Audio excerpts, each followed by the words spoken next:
কি বাংলাদেশে বলে তেল নাই, তেলের দেশে তেল নাই, যেখানে সবাই তেলের ডিব্বা নিয়ে দাঁড়ায় থাকে, বড় অফিসাররে, বড় কর্মকর্তারে, রাজনৈতিক নেতারে তেল দেওয়ার জন্য, সেই দেশে তেলের অভাব হয়?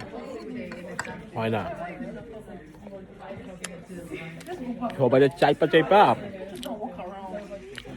সরকারের উচিত তেল বের করা, তারপরে সেই তেল পাম্পে দিব, পাম্প গাড়িতে দিব। বাংলাদেশে তেলের অভাব।